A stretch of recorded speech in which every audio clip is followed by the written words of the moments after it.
Bem-vindo aqui. Neste vídeo que nós vamos fazer uma abordagem um pouquinho diferente, onde nós vamos comentar sobre uma notícia que está circulando nos últimos dias na mídia especializada e também no mainstream, principalmente, então aí que nos chama mais atenção, sobre uma ação indenizatória sobre o Banco do Brasil na ordem de 1 trilhão e 400 bilhões, um valor bastante elevado. Hoje é dia 25 de outubro de 2024, agora são aproximadamente 2h30 da tarde. Vou tentar encurtar bastante o assunto, mas ao mesmo tempo falar dele de forma completa, de maneira que se você for acionista do Banco do Brasil ou pretende ingressar como acionista do Banco do Brasil, você saiba o que pode decorrer para cima da instituição financeira. Eu vou começar aqui por essa notícia do Poder 360, assinado pela própria redação, de 2 dias atrás, dia 23 de outubro de 2024. Veja aqui, ó. O Ministério Público Federal cobra do Banco do Brasil a reparação por apoio, a palavra é importante, apoio à escravidão. Então, está dizendo, olha, apoiou, então você precisa reparar por ter apoiado. O Banco do Brasil informou que lançará em dezembro ações de reparação à população negra. Enquanto isso, a Uniafro quer cobrar do Banco do Brasil 1,4 trilhão do banco. Vamos tentar entender um pouquinho do que trata esse assunto. Veja que nós estamos falando aqui do Ministério Público Federal do Rio de Janeiro.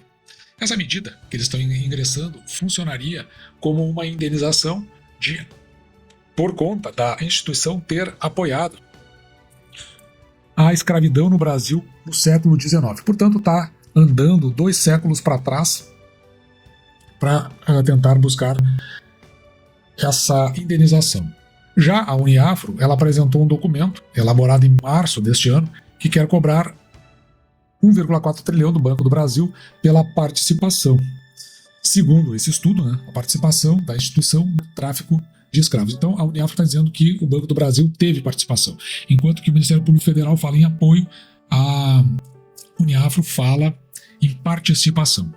E o cálculo que eles apresentaram, ou seja, onde você vai chegar àqueles 1,4 trilhão, é com base no lucro líquido do Banco do Brasil do ano de 2023, que foi na ordem de 10,7 bilhões aproximadamente. Então, a ideia é que se pegasse esse valor, multiplicasse aqui por 136, que é o tempo que passou desde a abolição da escravatura até o presente momento. Então, o que eles pegaram? Aboliu-se a escravatura, 1888.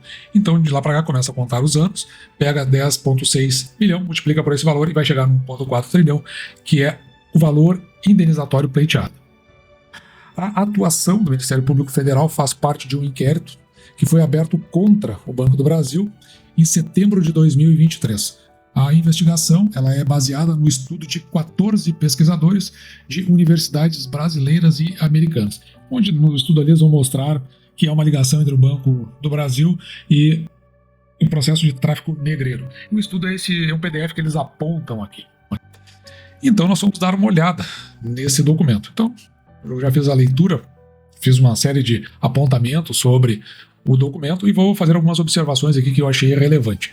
Então, o Banco do Brasil, eles começam, depois de de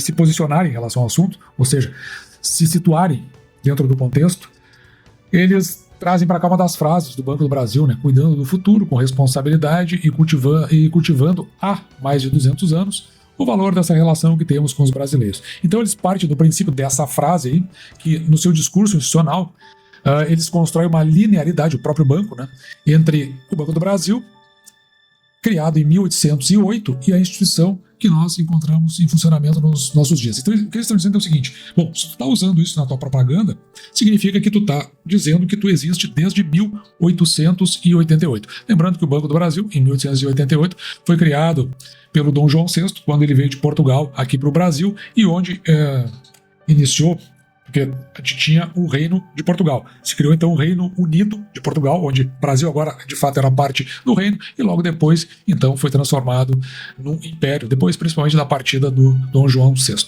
Então o que eles fazem referência é essa narrativa institucional, olha, se tu está dizendo que tu tem 200 anos, então tu é essa instituição criada por Dom João VI em 1808.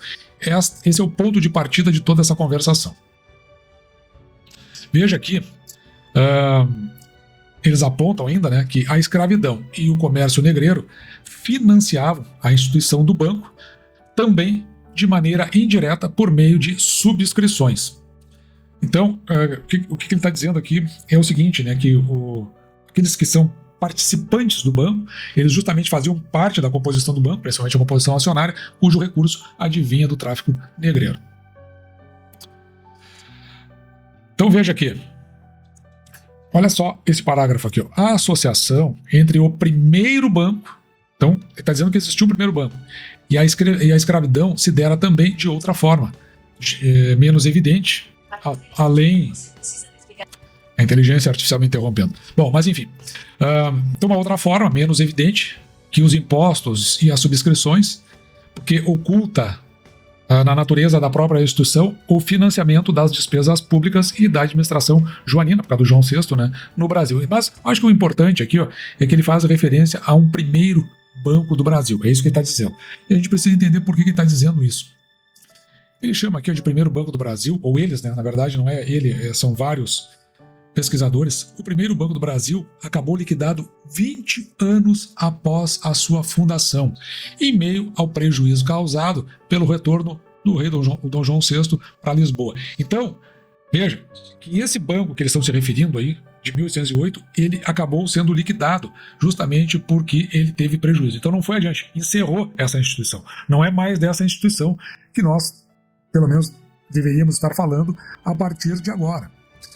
Pois bem, em 1833, como parte da reestruturação da política econômica do jovem império, o governo regencial, e por que regencial? Porque o Dom Pedro I, ele abdica. Bom, por várias razões, mas ele acaba abdicando, nomeia um regente e que depois vai ficar encarregado de passar para o Dom Pedro II quando esse atingir a idade recomendada. Então era isso. Então tinha um regente no meio. E esse regente, ele projetou a refundação do banco. Por que ele está dizendo isso? Porque ele entende que qualquer coisa que for surgir depois já estava na cabeça do Império Brasileiro, ou, no caso do Estado brasileiro, se a gente quiser trazer para os nossos tempos atual. No entanto, veja que esse novo banco, ele não saíra do papel. Isso não aconteceu. Mas eles só estão pontuando isso para poder amarrar com o que veio a acontecer mais à frente. Embora, a partir de 1829, a principal praça comercial do país tenha ficado por quase uma década sem um único banco em operação, desde 1829, o restabelecimento do Banco do Brasil ainda iria levar mais 20 anos.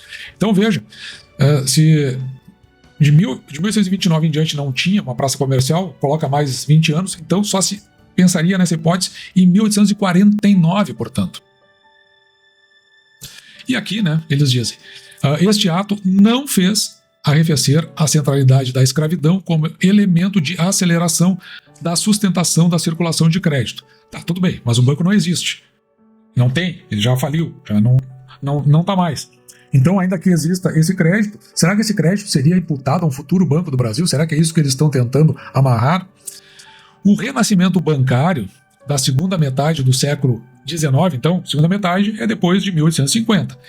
É que então teve o novo Banco do Brasil. Então ele só vai acontecer depois da metade do século passado.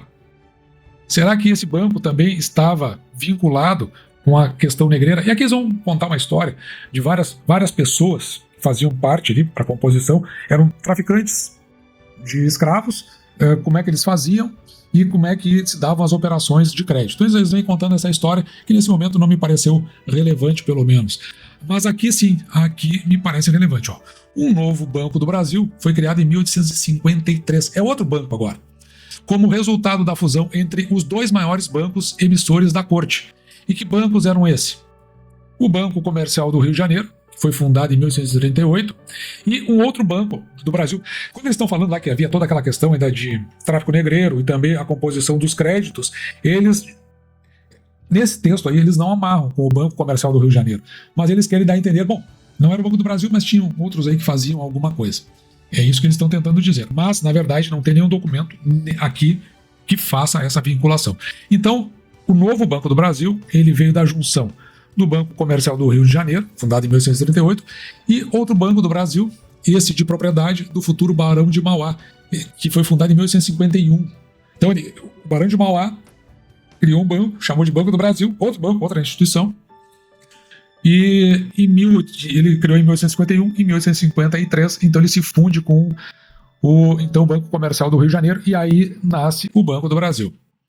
O Banco do Brasil de Mauá, então, que já seria um outro Banco do Brasil, em especial, criado meses após a aprovação da Lei Eusébio de Queiroz, que abolira pela segunda vez o tráfico negreiro para o Brasil. Então, esse Banco do Brasil, do Barão de Mauá, ele só é criado depois da lei que aboliu o tráfico. Embora continuasse existindo a escravidão, o tráfico já tinha sido abolido. E aqui vem contando uma série de histórias dos parceiros, aqueles que se envolveram dentro do processo desses dois bancos.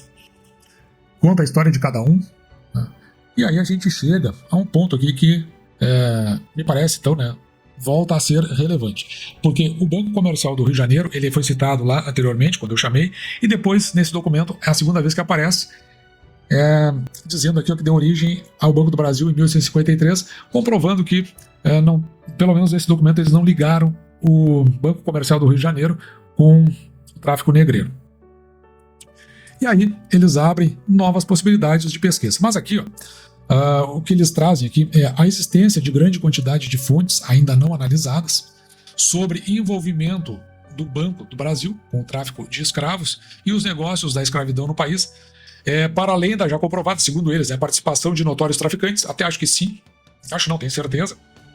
Os caras eram traficantes e compunham as administrações e também as diretorias. Isso aí traz claramente nesse documento. Isso aí é da era da ilegalidade em seu corpo de acionistas de diretores. Mas tem um detalhe, né? Os praticantes são as pessoas, né? Não, pessoas físicas, né? Não as pessoas jurídicas. E diante de tudo isso, eles conclamam o Banco do Brasil a honrar sua trajetória de mais de 200 anos, assumindo uma postura mais proativa e responsável diante da nossa história.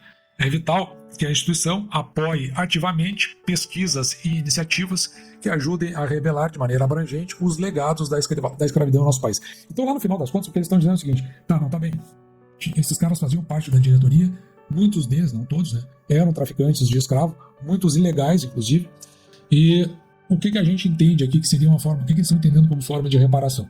Que seja fornecido recurso para que eles façam pesquisa. Eles querem dinheiro para pesquisa lá no final das contas.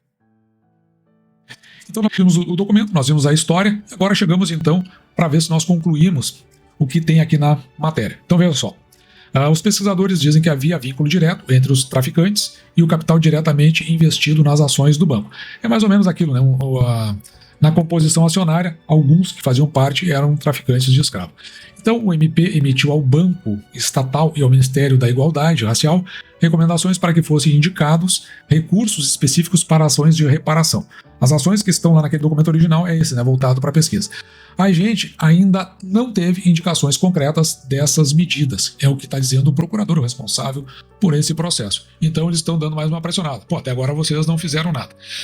E qual é a proposta da Uniafro? Aí aqui sim, aqui, tudo que a gente viu até agora me parece dentro de uma razoabilidade, parece que tem alguma coisa que tem sentido, né? Tem um porquê, e que certamente não é só uma questão da étnica, mas eu acho que a sociedade como um todo, né, ela se beneficia justamente por ter informações e conhecimentos bem apurados, isso sai caro, e nada mais justo do que o banco poder financiar essas informações. Mas a proposta da Uniafro é o Banco do Brasil, que ele cria um fundo para investimentos em reparação. Aí eles querem aqui reparação histórica nas seguintes dimensões: na política, na dimensão social e na dimensão econômica, para a população negra brasileira, descendentes e africanos escravizados. Então eles querem que sejam criados 3 fundos, né? Um de cunho político, um de cunho social, um de cunho econômico, que se estabeleça um prazo de 20 anos para as transferências de valores. Eles estão atrás do dinheiro mesmo, para aquelas 3 políticas, para esses fundos aí de reparação. O Banco do Brasil, que ele possa buscar empréstimos no BNDES, Banco Mundial, e o Banco Interamericano de Desenvolvimento, o BID, entre outros, para que tenha saúde financeira para arcar com os custos da reparação, sem que isso comprometa a operação de liquidez. Eu já vou voltar nesse parágrafo, que eu acho que ele é o mais relevante de todos. E aqui, que os fundos sejam geridos em regime compartilhado pelo próprio banco, o Ministério Público, o Governo Federal e sociedade civil. Sociedade civil, que ele quer dizer, são as ONGs. Sociedade civil por meio de organizações negras de notório reconhecimento. Uma delas deve estar se colocando como tal, né, que é essa Uniafro. Mas agora voltando aqui, ó, no ponto principal, que eu acho que é onde a gente precisa fazer a leitura para o fecho deste vídeo.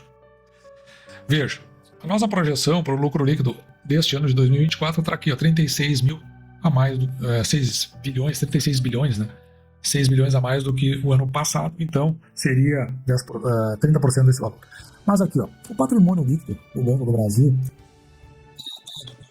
segundo trimestre de 2024, portanto, no segundo semestre, aliás, o primeiro semestre de 2024, é de 183 bilhões e meio. O que está sendo pleiteado ou seja, 1,4 trilhão é 7 vezes e meia maior do que esse valor. Então, a gente já começa a ver assim, que tem alguma coisa que não está fechando, né?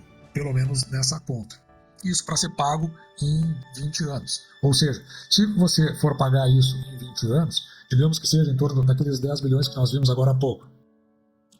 Esses 10,6, 10,7 bilhões aí, que está sendo pleiteado por ano.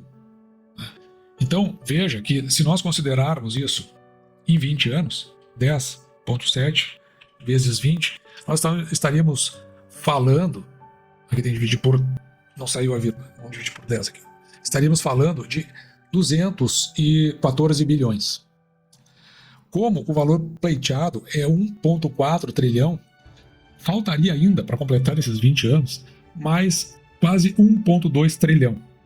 Basta pegar 1,4 aqui, ó, e subtrair dos 214 que nós calculamos agora há pouco.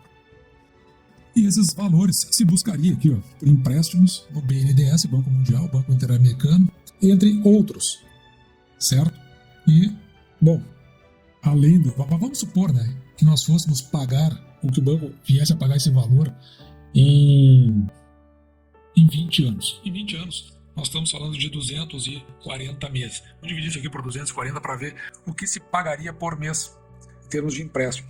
4,9 bilhões por mês.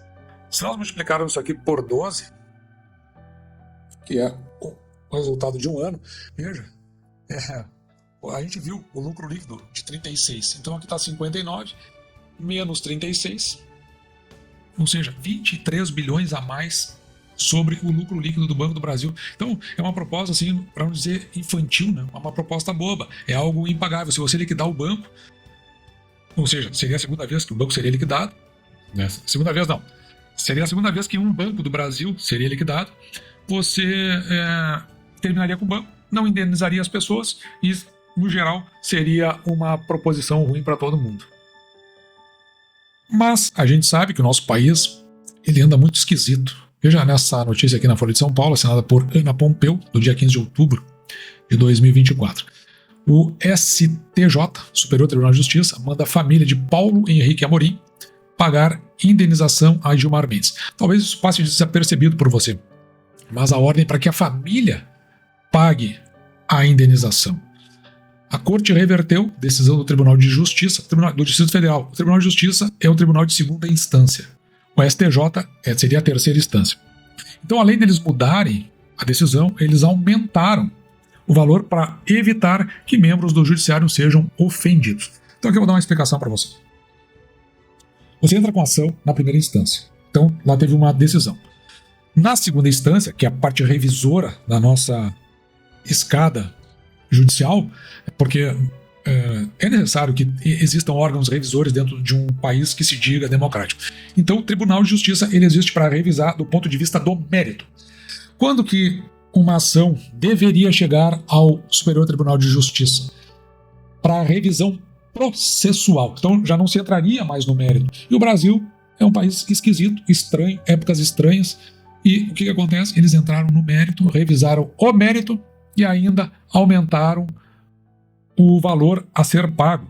E qual é a próxima instância depois do STJ? É o Supremo Tribunal Federal, onde faz parte o próprio interessado.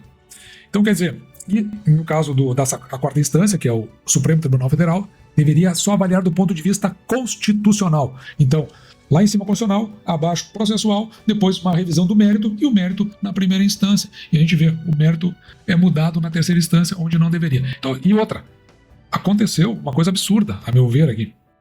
Porque quem é que paga é quem comete. Se a pessoa morreu, Paulo Henrique Amorim morreu, bom, cessa a ação. Mas não, se está transferido para a família. E se você for ver aqui embaixo, o que está envolvido nisso, é porque ele botou lá no blog que ele tinha uma charge. Mesmo que tirando sarro, zoando, ou até dizendo algum impropério com relação a um ministro, olha, com todo o respeito, né?